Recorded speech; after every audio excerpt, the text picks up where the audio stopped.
આદિવાસી સમાજના ઉમરગામના તાલુકા મેજિસ્ટ્રેટ દલપતભાઈએ કેમ આત્મહત્યા કરવી પડી, કોના દબાણ હેઠળ આત્મહત્યા કરવી પડી અને એવો તો શું ગુનો કર્યો કે આત્મહત્યા કરવી પડી.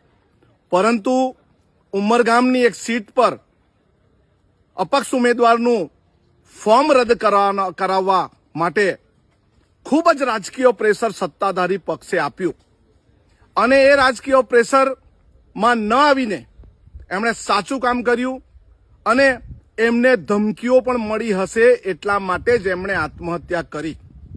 એક આદિવાસી દીકરા તરીકે આવી રીતે મારા પિતા તુલ્ય દલપતભાઈ આત્મહત્યા કરવી પડી એ ખૂબ જ ચિંતાની અને દુઃખની વાત છે.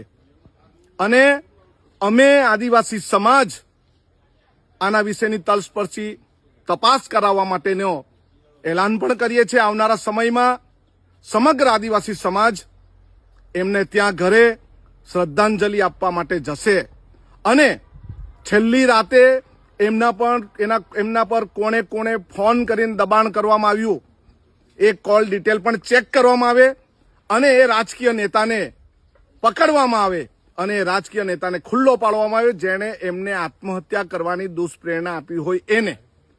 જો એ નહીં થાય તો અમે આવનારા દિવસમાં એમને ત્યાં હજારો આદિવાસી સમાજ લોકોની સંખ્યામાં જઈને શ્રદ્ધાંજલિનો કાર્યક્રમ પણ કરશું અને એમની આત્મહત્યા પાછળ કોની દુષ્પ્રેરણા છે એનો તપાસ કરીશું. જય આદિવાસી.